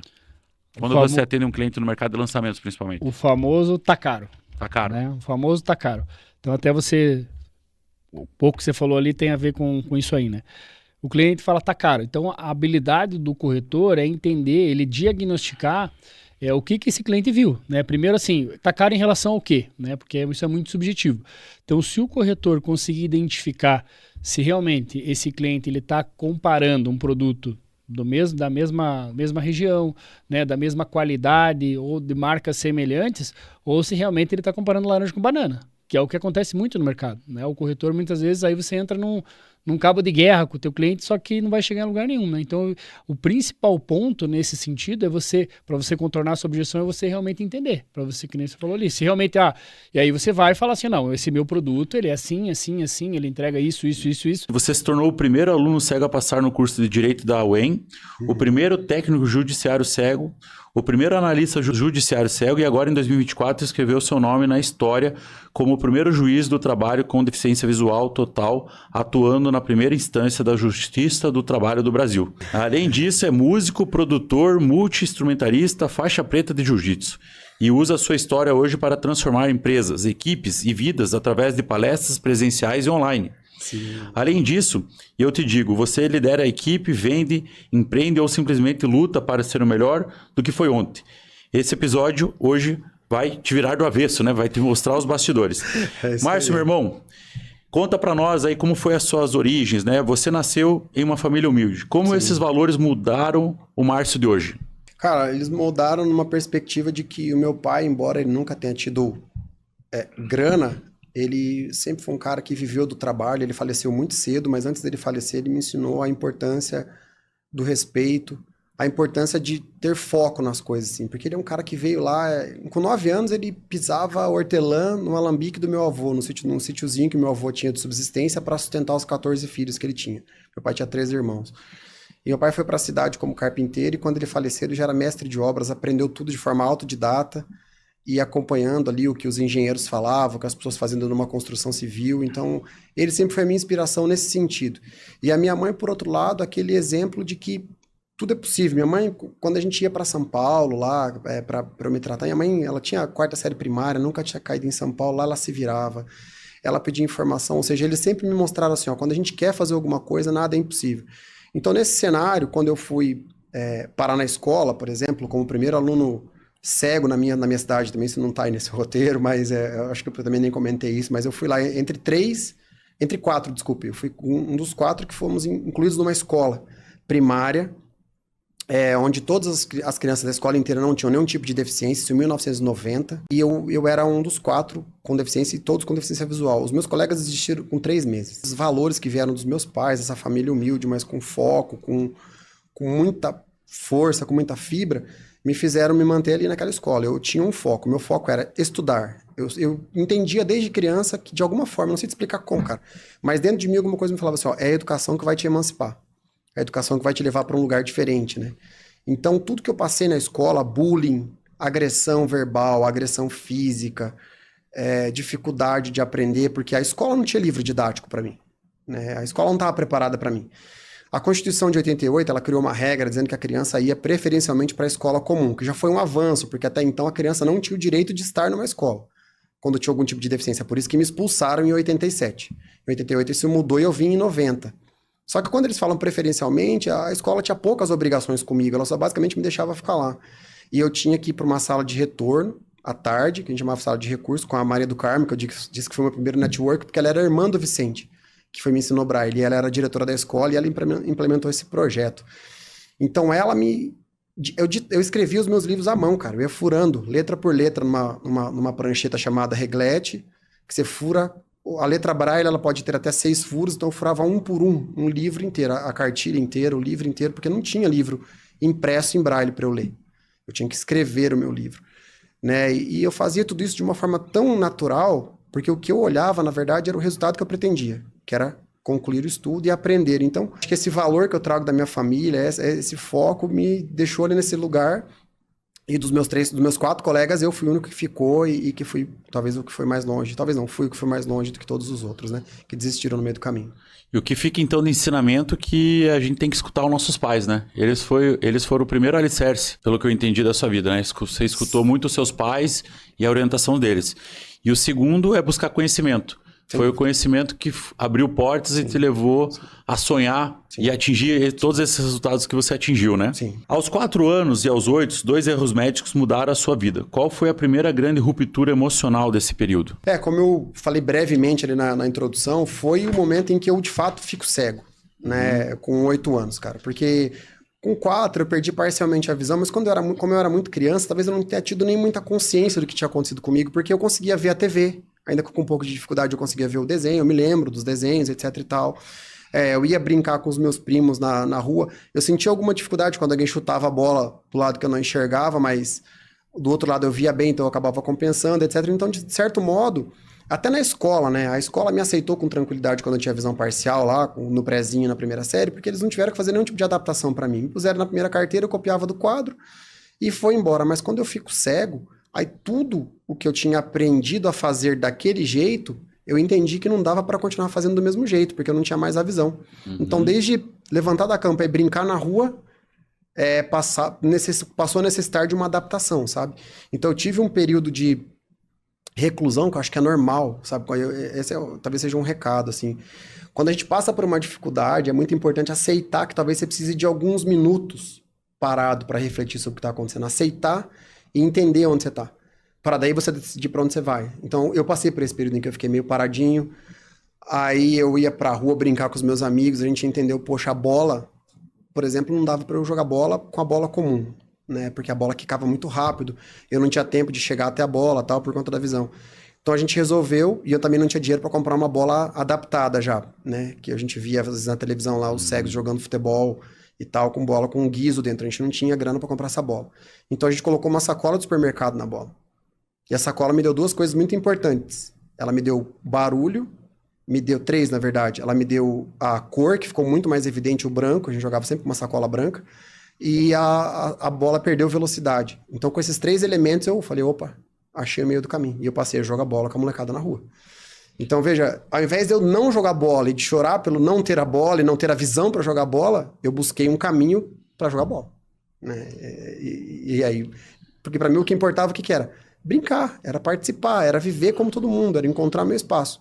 E não só ali, deixa ele entrar no campinho, eu nunca quis ser café com leite, entende? Eu nunca quis assim, entra lá só para fazer número, coloca ele ali e deixa ele lá. Eu falava, não, se não for para participar, eu nem vou. E aí eu tinha que buscar um jeito de participar efetivamente, sabe? Então... Não, muito legal. Você contou essa fase da sua vida na palestra e a gente se emocionou muito, né? E fica aqui uma dica muito valiosa para quem reclama, para quem não está olhando uma solução que está perto da gente, né, Márcio? E lá também uma frase muito que marcou, até anotei aqui, que você decidiu não viver como vítima, e sim construir a sua própria história. Fale um pouquinho mais sobre isso, Márcio. Passa por aí. Por exemplo, quando eu estava na escola lá, que eu te falei que tinha o processo do bullying, da agressão física, etc e tal, eu decidi que chegou um momento em que eu falei, cara, se eu ficar nessa posição de vítima, o que vai acontecer comigo aconteceu com os meus colegas. Eles vão ficar culpando as pessoas, né? Porque de fato elas estavam erradas de fazer o que estavam fazendo com a gente, mas eles vão desistir e as pessoas vão continuar e eu não queria sair do jogo. Então eu falei, então eu vou ter que arrumar um espaço. Então eu fiz uma coisa que não era certa, mas foi a minha solução, que eu pensava assim, poxa, eles sempre vêm me bater, eles vêm em 3. E aí, se eu conseguir segurar, pelo menos, agarrar pelo menos um e começar a reagir, talvez eles comecem a me respeitar, porque eu sou maior que eles. Porque as crianças eram menores que eu tinha 3 anos a mais. E aí, na rua, os meus amigos treinavam comigo. Eles iam em 3 vizinhos e ficavam me agarrando e tal. E eu falava, você tem que aprender a bater e se defender, etc. Então, veja, é um negócio maluco, mas que funcionou pra mim. eu comecei a me impor de alguma forma assim, bom, eu vou apanhar, mas eu vou mostrar que eu também tô aqui para jogar, também tô aqui para brigar. Então, assim, é um exemplo com base numa coisa ruim, que era uma agressão física que eu sofri, que eu tinha que comecei a reagir, mas a partir disso a agressão foi diminuindo, né? E depois outra coisa que eu entendi é que eu precisava conquistar respeito. E o respeito, para mim, a grande sacada que eu entendi, assim, todo mundo respeita quem é inteligente. E eu me achava uma pessoa inteligente sem oportunidades. Então eu falei, eu vou ter que construir as minhas oportunidades para mostrar que eu também sou inteligente, que eu mereço ser respeitado pelo meu conhecimento. E aí eu comecei a ficar focado. Então toda a maratona de matemática que tinha na escola eu ganhava. Toda a maratona de redação que tinha na escola eu participava, eu ganhava. Concurso de poesia eu entrava, e entrava para ganhar. E me dedicava ao máximo para vencer. Então eu fui construindo uma forma de ser respeitado e de participar, como eu falei, não como café com leite, mas como alguém que estava ali para mostrar que podia fazer parte daquele lugar sim, que embora eu fosse diferente, que embora as pessoas desejassem me expulsar do espaço porque eu era diferente deles, eu tinha o direito de estar ali, mas não só de estar fisicamente ali como um favor, não, participar mesmo da vida, como um todo, da vida escolar, e eu levei isso para minha vida como um todo, assim. Então, quando eu entro em alguma coisa, eu entro para ser o melhor que eu posso ser e não para ser café com leite nada, sabe? E eu já vi muito candidato, na verdade, ser atraído pela marca, né? Chegar na imobiliária, conhecer o gerente no off ele vai muito bem, mas daí quando o candidato sai, ele vai stalkear a vida daquele gerente, ele não encontra o cara. Também, né? são... E aí o candidato não volta, ele fala e ele fica revoltado daí. A nossa rede social dá uma validação gratuita. O nosso corretor, que está entrando, está passando por um processo de entrevista, ele já está validando o gerente dele antes de entrar. Então a gente não está contratando corretor iniciante ou corretor fraco, a gente está contratando bons corretores no mercado e esse cara, a primeira coisa ele vai buscar quais são as provas sociais que esse gerente tem, aonde esse cara validou a metodologia dele, aonde esse cara passou, por que legado ele está deixando para o mercado como um todo, como é que esse cara está se posicionando frente ao mercado. E que recado que você dá para aquele gestor que fala que vai iniciar esse projeto só ano que vem? Não existe ano que vem, é já. Você tem que começar todo dia. E comece, você não precisa ser perfeito, você precisa fazer. Toma a iniciativa, vá lá e faça o primeiro vídeo. Ah, vai ficar ruim, não tem problema. Faça um vídeo ruim, mas faça. Saia da inércia. Mas essa é uma desculpa que o pessoal tem costume para auto-sabotar, né? Com toda certeza. E aí vai prorrogando. Eu escutei já até de gestores dentro da Imóveis de Primeira que vai contratar uma agência ano que vem para começar a se posicionar. Precisa de agência para começar a se posicionar, gente? Não, vamos lá. Celular só. Então é a era do seja interessante e não interesseiro. Vocês concordam comigo? Exatamente. Indo para o bloco 6, canais de aquisição de corretor, e isso o Fleming dá aula, né, Fleming? Fale um pouquinho quais são os canais de aquisição de corretor hoje e entre no detalhe sobre o canal indicação. Eu construo o meu relacionamento. Eu faço com que o corretor que eu vou abordar através de qualquer um dos canais já me conheça. Ele já sabe que eu estou trabalhando a angariação de corretores, estou trabalhando a captação de corretores. Então eu uso muito o Instagram, é uma fortaleza onde eu tenho um relacionamento, onde eu faço a apresentação. Eu uso o LinkedIn para fazer a segunda checagem desse profissional, onde eu vou validar esse profissional dentro do processo e principalmente eu capto muito dentro do meu WhatsApp. E aqui eu jogo para o Machado porque o Machado me trouxe para dentro da Imóveis de Primeira pelo WhatsApp. O meu contato estava no celular dele. Ele trouxe por indicação. Então, essa segunda fortaleza é muito bem construída. A indicação vem de todo o meu time. Então, eu tenho 22 liderados. Esses 22 liderados trabalham diariamente em contato com o mercado, com outros corretores, numa parceria, num evento. E através do diálogo do meu corretor, eles acabam trabalhando muito no canal de aquisição por indicação. Eu queria entrar muito nesse canal de aquisição, né, Felipe? Passado, a Imóveis de Primeira fez uma campanha para o próprio corretor que está tendo sucesso dentro da imobiliária trazer algum amigo que está aí perdido no mercado, que quer fazer uma transição de carreira ou que não está satisfeito onde trabalha. E o resultado desse projeto foram 35 entradas de novos corretores em um único mês sem RH. Só com um projeto de indicação que a gente fez no último mês de incentivo para os corretores. Machado, fale um pouco mais sobre a indicação para mim. A indicação ela é sempre poderosa, né? Então, em todos os segmentos, né? Então, para isso também funciona muito bem. Eu vejo que assim, as pessoas, nesse modelo de indicação, onde o teu próprio liderado indica, né? Ele é o propagador da tua cultura, né? Então, nada mais do que ele para validar o que tem de bom na tua equipe, o que a tua equipe entrega. Então, quando você faz o teu liderado pedir indicações, né, e trazer novas pessoas, é metade do caminho andado, né? Então, a pessoa já vem por alguém que já está dentro da equipe, que já teve resultado. No entanto, que a gente teve vários corretores que entraram através desse método. Por quê? Porque uma coisa é você ficar alguém de fora, agora a pessoa está dentro, está na cultura, então é muito mais fácil dela vir e ficar na equipe, né? E com certeza, eu sei porque eu já passei por isso, né? Quando eu entrei no mercado imobiliário, vários amigos meus vai lá, vende, depois avisa pra gente se dá certo ou não, e aí o pessoal tá só esperando você ter sucesso para entrar no mercado, tá faltando um empurrãozinho. Mas esse final de semana a gente teve na formação de líderes lá em São Paulo e o Flávio Augusto, ele ensinou uma técnica, que não é pedir indicação, é pegar indicação. Fleme, se for para aplicar essa tese dessa técnica, qual é a tua dica? Qual é o melhor momento para pegar indicação de corretor? Eu pego a indicação de corretor sempre que o meu corretor tá no auge. Então, o momento onde ele está bem, onde ele acabou de fechar uma grande venda, onde ele botou comissão no bolso, esse cara está feliz, ele está radiante. O mercado está vendo isso. Primeiro, faça esse cara comemorar. O rito da comemoração é muito forte. Então, não é apenas o sino, ele tem que mostrar o que ele está fazendo. Ele vai comemorar com a família, ele vai comemorar com uma compra, com alguma coisa significativa.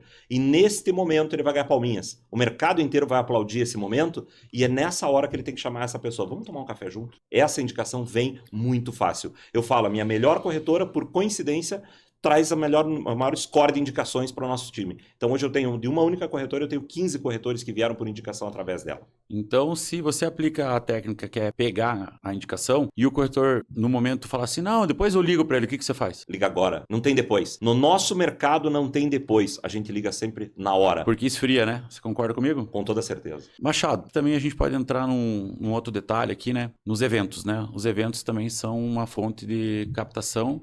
Principalmente você que se posiciona muito na internet, você já sofre da audiência, né? O que é sofrer da audiência? Você vai num evento do mercado que o pessoal costuma te dar os parabéns pelos teus resultados, né? Sim. E isso não te ajuda a contratar?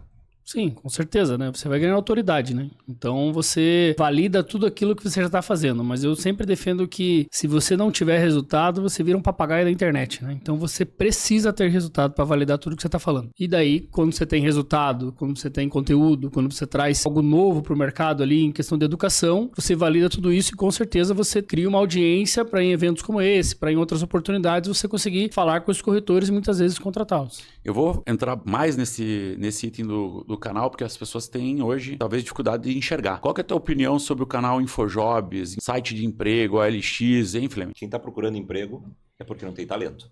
Esse cara está fora do mercado. Eu não contrato através de anúncio patrocinado, anúncio pago, de maneira nenhuma, porque esse cara está fora do mercado. Eu preciso do talento. Eu não consigo imaginar o Neymar ou o Messi um dia com um currículo embaixo do braço batendo num time de futebol dizendo, puxa, eu preciso procurar emprego. Eu quero trazer o cara que está jogando no hard, o cara que está buscando melhorar a posição dele, ele precisa de alguma oportunidade, precisa de mais pista para voar. Então, na tua opinião, quem está procurando emprego nos portais de emprego, está procurando emprego, não um trabalho, certo? Exatamente. E hoje você está buscando gente que quer trabalhar. Sim, existe sangue no olho. Existe uma diferença grande de quem está procurando emprego e quem quer trabalhar, concorda? Bloco 7, perfil do corretor de sucesso. Essa pergunta é para você, Machado. Qual é o perfil do corretor de sucesso na sua opinião? Então, como eu falei na pergunta anterior ali, são esses 3 pilares, né? Então, ambição é o primeiro ponto. O corretor que não tem ambição, ele está fadado a fracasso. Porque quando você trabalha com 100% de comissionamento, se você não tiver fome, não adianta, né? O segundo ponto é técnica. Então, hoje o corretor ele precisa ser especialista. A gente não tem mais espaço para o corretor generalista. Então, o corretor especialista é o quê? Ele conhece o produto, ele estudou o produto, ele conhece os concorrentes, ele conhece o mercado financeiro. O corretor ele não está trabalhando contra o outro produto, ele está trabalhando contra o mercado financeiro, porque o cliente não quer tirar o dinheiro com taxa Selic de 15%, né? E a terceira e mais importante de todas é a gestão das emoções. Então não adianta nada o corretor ele ter uma técnica muito boa, ele ser ambicioso se ele não saber controlar as ambições no nosso mercado, porque é muito mais não do que sim, é venda que parece que vai dar certo e não dá, é uma comissão altíssima que ele está para receber e não recebe. Então o corretor que domina a ambição, né, que ele é ambicioso, que ele domina a técnica do produto que ele está trabalhando e controla a sua gestão das emoções, ele vai ser um corretor de sucesso, com certeza. Mas vamos falar um pouquinho dessa ambição, né? Que é a fome. A ambição é treinável, Machado? Eu acho que é treinável. Você acha que é treinável? Você consegue, na verdade assim, não é treinável, mas você consegue provocar, né? Você consegue provocar em qual sentido, né? Você provocar ele para comprar um carro novo, para ele, né, se colocar em lugares melhores, numa academia melhor, né? Porque assim, ó, o paladar não retrocede, né? Então, quando a pessoa começa a frequentar melhores lugares, ela não quer voltar para trás, né? Quando a pessoa técnica é treinável. Ambição vem de dentro. Você, como líder, tem que despertar a ambição e como que você pode fazer isso? Colocar ele em ambientes que ele ainda não conhece. Exatamente. A gente não consegue comprar aquilo que a gente ainda não viu, que a gente não materializou, aquilo que a gente não conhece. E o ambiente da imobiliária é um ambiente de ambição. Exatamente. Você vai ver ali ranking, você vai ver o pessoal batendo sino, as convenções de venda da imobiliária é um ambiente de ambição. E quer mudar o mindset do cara, coloca ele no teu carro e leva ele numa loja de carro e fala assim, qual desses carros você quer comprar daqui a 3 anos? Exatamente. Né? E se fosse fazer uma pergunta na entrevista para descobrir se o candidato tem ambição ou não, qual pergunta você faria? Faria 4 perguntas, né? A primeira é, por que você quer entrar no mercado imobiliário? Então, se ele falar que gosta de imóvel, que ele acha legal, pode sair fora. É dinheiro. Quero ganhar dinheiro, quero mudar de vida. Segunda pergunta é, quanto você quer ganhar no mercado imobiliário? Você falar 5 mil, 10 mil, é no auge, né? Não é na entrada, não é no auge. Falar 5 mil, 10 mil, pode tirar fora. Uma terceira pergunta que você pode fazer é, como que você vê daqui 5 anos dentro do mercado imobiliário? Você já vai ter uma noção do tamanho do sonho dessa pessoa. E a quarta pergunta e mais importante é, qual é o seu sonho? Né? E aí você já consegue visualizar o tamanho do sonho e ver o tamanho da ambição dessa pessoa. E ainda você pode ir mais além. Se você quiser, ainda você fala que você tem uma ligação de 5, 10 minutinhos, deixa uma folha para ele, sai da sala e escreve todos os teus sonhos aqui que eu já volto.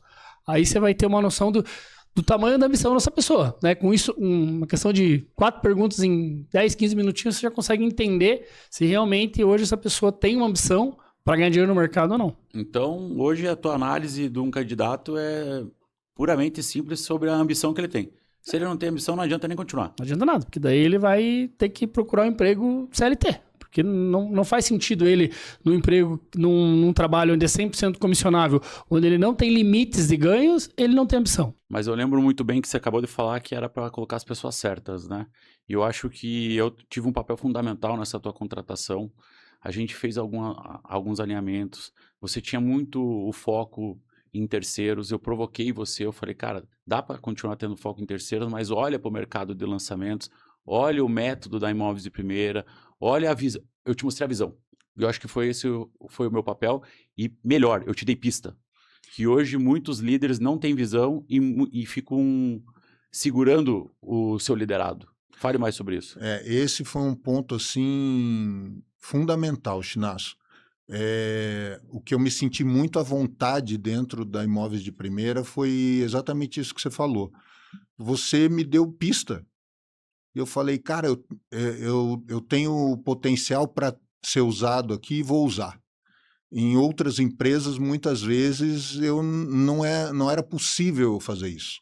Né? Não tinha espaço. Então, nesse quesito, assim, a Imóveis de Primeira foi sensacional. Inclusive, eu estava trabalhando em Prontos durante 5 anos e eu olhava para lançamento e eu falava assim, nossa, não quero isso, não gosto disso. Aí, de repente, eu estava na Imóveis de Primeira, empresa líder no mercado de lançamento de Curitiba. Aí eu falei, cara, vamos conhecer, vamos entender e vamos vender. E para você ver como o ambiente certo acelera o jogo, né? Eu acho que, assim, você vendeu para vários amigos. O próximo bloco é network, né? Já estou dando um spoiler aqui. Mas eram os mesmos amigos que você tinha e os mesmos produtos que você tinha acesso na outra imobiliária. Por que quando você entrou na Imóveis de Primeira, você vendeu para todos os seus amigos do seu relacionamento e vendeu produtos de lançamento, né? E por que na outra você não vendeu? Então, Chinasso, eu acho que aí entra muito também o papel fundamental da Imóveis de Primeira, que é o método. Né? O método e você conhecer o produto. Então, tudo isso acabou ajudando demais assim nessas vendas. Porque na outra imobiliária eu não tinha esse acesso, era mais restrito, eu estava em Prontos, então Não era o nicho da empresa, né? Não era o nicho. Acho que aqui não é julgar o certo e errado, e sim a gente tem que falar o quê? A gente é nichado no lançamento, então a cultura da empresa, a rotina, a agenda, as ações, os indicadores, os KPIs, tudo vai ser voltado para lançamento. Os processos, foi fundamental. E eu, como líder, eu falei, a partir do momento que você se envolver com os processos e a rotina da Imóveis Primeiro, você vai ver como o lançamento não é que é mais fácil, mas ele é mais dinâmico, né? É muito rápido, muito veloz, Chinasso. E eu gosto disso, né? Sempre gostei de velocidade, então casou direitinho. Então, olha para a câmera e dá um recado para quem está trabalhando com terceiros agora. Qual é a dica que você dá para quem quer migrar para o mercado de lançamentos? Se você está no mercado de prontos e tem dificuldade, não está entendendo o processo, se você tem velocidade, se você tem garra, se você tem determinação, o melhor produto para você é lançamento. Se você gosta de um processo ágil, veloz, onde você tem um leque de produtos gigantesco, o teu mercado é lançamento. Venha para Imóveis de Primeira que você vai entender. Venha falar comigo. E o pitch já começou. Mas para encerrar esse bloco, então, o ambiente, ele muda o jogo, né, Luizão? Muda o jogo. E as pessoas certas, né? Exatamente. Entrando no bloco 3, o poder do network. Isso você dá aula, meu amigo. Conta para nós como você fez a maior venda do ano de 15.530.000. Você vendeu a cobertura do Plex, do Manhã, o lançamento da Bidese, no Batel, exclusivo, através do seu network. Chinasso, essa venda foi... bom, primeiro, só falando que essa questão do network, para mim, é fundamental. É o meio que eu gosto mais de trabalhar, porque você consegue trazer um benefício real para o teu amigo, né? Muitas vezes ele não vê isso. E você, por estar nesse mercado, você consegue enxergar a dor dele, a necessidade dele, e você consegue atendê-lo. Então, nesse caso específico, foi uma venda que demorou 2 meses, não é uma venda simples, né? Quando você trata de um ticket elevado, um alto padrão, você tem que ter conhecimento, não só do produto, mas do teu cliente, né? Principalmente. Então, chegava em determinados momentos assim, nós visitando vários empreendimentos, chegou num determinado ponto que eu sabia tanto sobre o cliente que eu olhava o projeto e falava, cara, esse a gente nem vai olhar. Não, mas eu quero conhecer. Eu falei, cara, não vai dar match. Não vai dar match. Olha aqui o projeto. Aí eu mostrava o projeto para ele e falava, olha aqui essa suíte. Você mora hoje numa suíte de 100 e poucos metros. Nem se nós derrubarmos aqui 3 paredes e juntarmos 3 suítes aqui, não vai te atender. Então, isso é muito importante, né, numa venda desse tipo. O cliente usa só carro grande. Então, uma necessidade deles é garagens confortáveis. Então, hoje as garagens são tudo com 2,50, 2,60. Ele precisava de uma garagem de 3,30. E o produto atendeu. O Manhã atendeu. Nós chegamos lá, fomos em determinado momento da venda, fomos olhar as garagens. Eu falei, vamos olhar as garagens para ver se te atende. Aí conseguimos lá todas as vagas com 3,30, 2 boxes na garagem. Então, atendeu perfeitamente. E o primeiro quesito que o cliente, acho que ele buscou você é a confiança, né? Porque ele morava bem, é um cliente da alta sociedade. E segundo, ele acreditou no teu conhecimento e você direcionou ele da melhor maneira. E terceiro item que marcou quando você me contou sobre a venda foi a experiência que ele teve quando ele chegou na construtora, que é a história do saque, né? Conta para nós assim. O início, você veja, eu vendi um imóvel para um amigo.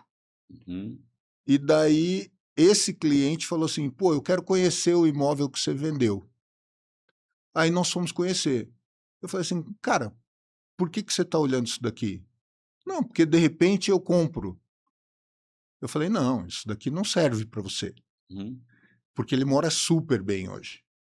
Então, o cliente morava no Queen Vitória, né? Então, imagine um produto que vá superar as expectativas dele diante do Queen Vitória. Então, e daí eu falei, peraí, mas você tem intenção de ver alguma coisa diferente? Então vamos olhar. Aí continuamos olhando, olhamos alguns imóveis, daí ele queria conhecer o Zen, da Bidese também, que fica ali no Parque Barigui, que tem a vista maravilhosa ali para o parque. Esse foi o empreendimento que nós entramos e eu olhei a área íntima e falei assim, cara, aqui não vai te atender. Mesma coisa também, se a gente derrubar todas as paredes, não vai conseguir fazer uma suíte para você. Ficou claro a leitura que você teve do cliente, conhecendo onde ele mora, o tamanho dos cômodos. Você mesmo mostrou que ali não seria possível ele morar ali, né?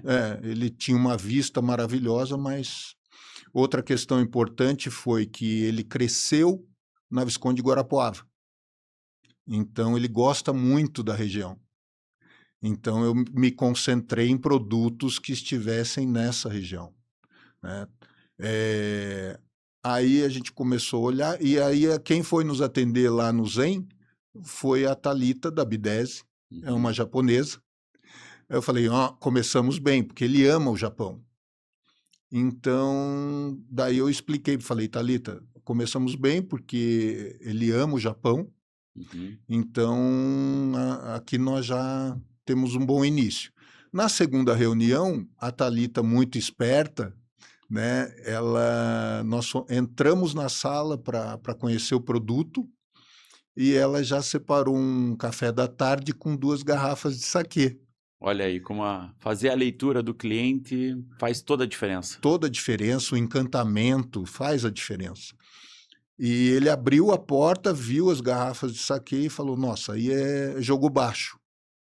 Então, isso assim já causou todo um encantamento que foi também importante, sabe, na negociação.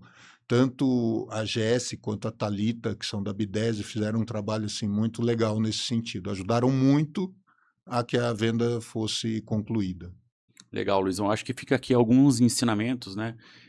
Primeiro que hoje o network ele tem um poder muito forte. A confiança que as pessoas têm no seu trabalho, que é a credibilidade, né? O longo prazo, né? A gente tem uma tese que o longo prazo sempre vence.